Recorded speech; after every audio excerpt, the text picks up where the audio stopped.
What's up, YouTube? I just installed a Magnaflow performance exhaust on my 05 XRS and did a few other little mods in the last week that I'm going to talk about in this video. I'll crank it up in just a minute, but I'm going to talk about the Magnaflow exhaust installation, performance, and then kind of a little bit about it. So let's start with that. The Magnaflow exhaust is the 15807, which is for the 9th gen, some of the 9th gen Corollas. I don't know that it fits your car, but it does fit an 05 XRS. These are $721 anywhere, everywhere. I got mine for like $560 on a website called Hot Exhaust. They had like a July 4th sale, so you can get them a lot cheaper than the $700. That seems like a lot of money for a Corolla exhaust, but I'm going to tell you, having been someone, being someone who has bought lots of different exhausts and sent a lot back, this is an excellent product. Not only does it sound great, it fits great, it's super great quality. So for $500 some odd, it's well worth it. The Magnaflow exhaust is designed to be a factory performance exhaust, and by that I mean it's supposed to be comparable to the TRD. In other words, it's something that Toyota, that would fit on a Toyota, that would sound like a factory exhaust. In other words, it's not going to have drone, it's not going to be obnoxiously loud, but it is going to be there, which is exactly what I wanted for this car to fit the sleeper nature of the car. It would be comparable really to the Mountoon, is the brand that makes performance stuff for Ford. That's sort of the factory equivalent. So I would equate it to that. So that's kind of the idea here behind this, and as I said, it does fit perfectly. I will show you a little bit. I'm not going to get under it. I actually shot a video earlier under the car on ramps, but I just thought there's some other things I want to cover that I didn't get to talk about there. So that is from my wife's CX-9 air conditioner. My car is not leaking.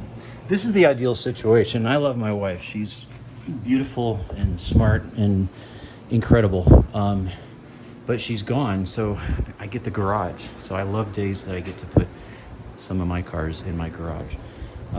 Anyway, back to the exhaust. The fit is perfect. All you have to do, it took me about 2 hours going slow, and basically you just cut right there. The instructions tell you to cut just after the resonator.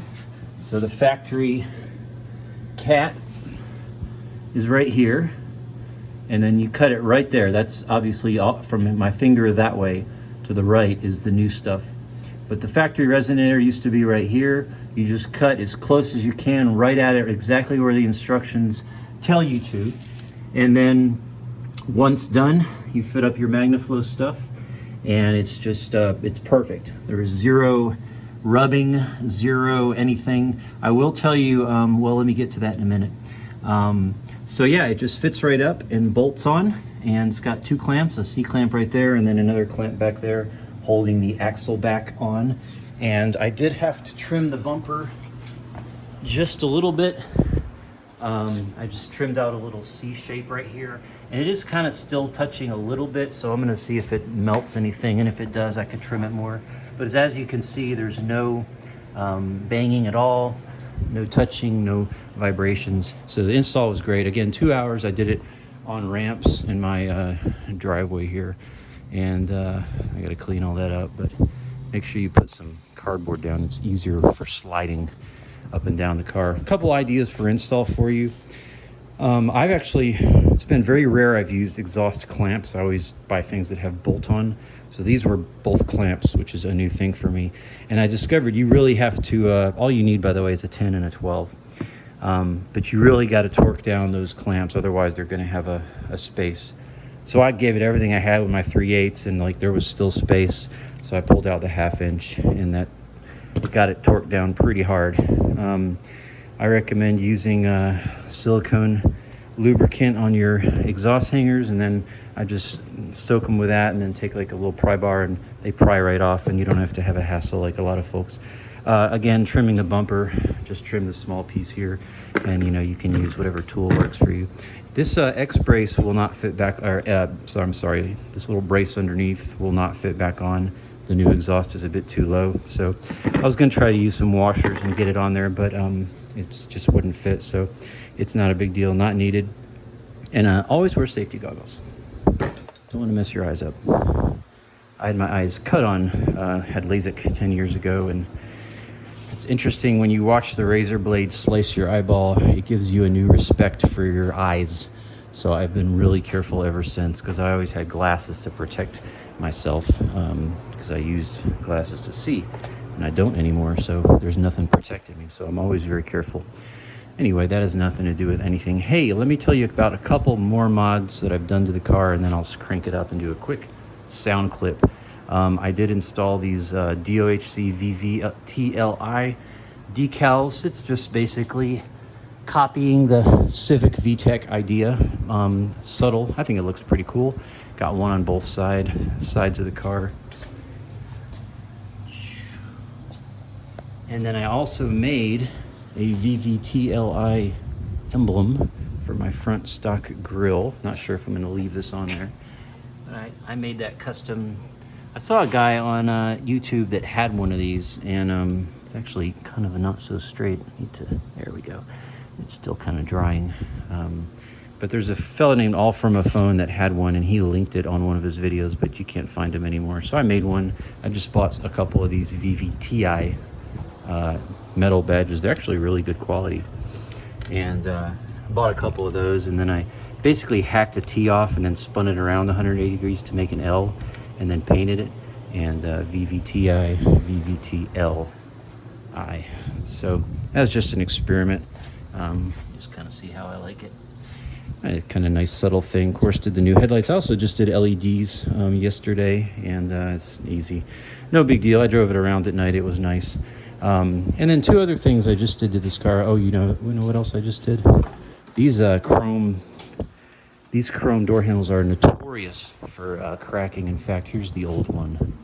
And see right there by my thumb. It's not the end of the world. I mean, it doesn't look too bad, but the thing that sucks is when you grab it to open the door, that little edge will slice your finger and you will bleed out. So anyhow, I found this at the junkyard. It's a brand new looking one. I found it on a regular Corolla, and it fit right on there, which is great. So that made me a little happy.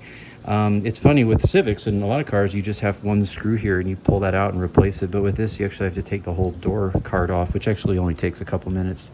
Not the end of the world.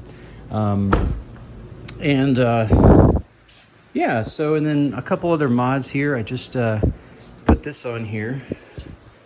And this is from a 10th gen Corolla. I was at the junkyard when I grabbed that door handle latch. And my car has this really bad damage from the previous owner. Had a bike rack on here.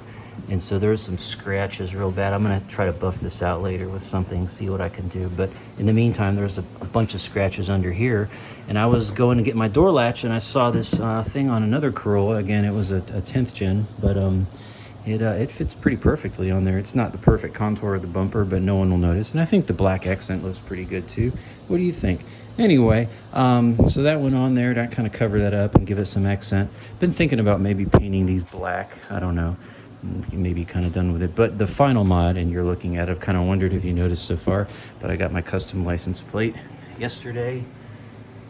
And if you don't know what that is, then you need to go watch all my old videos and figure out what makes the XRS so special.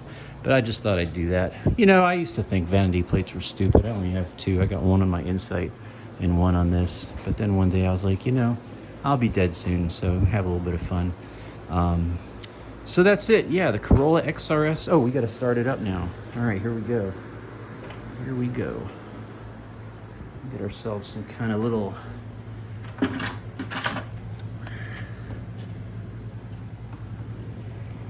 There we go. All right, here we go. This is pretty cold. I just backed it in the garage, so it's pretty much a cold start, but here we go. Magnaflow.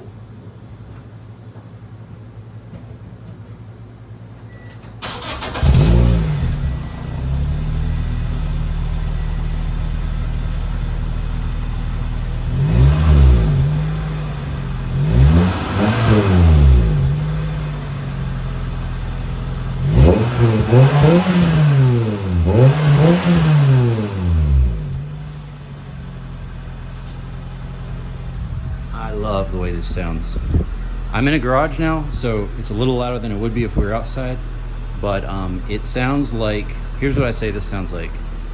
If you don't know anything about cars, you don't notice, whatever. You might even not notice that tip. But if you know something about cars, you know that's a little bit, there's something a little special on that exhaust. And again, that is exactly what I was going for with this exhaust. So I am very happy. Gonna do some test drives here in a little while, and I'll do another video later and post some more POV and stuff. But that's an update on the Corolla XRS. Loving this car. There is nothing like a Toyota. It's just fun to be in one again. All right, that's it. Corolla XRS updates. We are gonna take off. Peace to you today. Enjoy your day, enjoy your life. You only get one.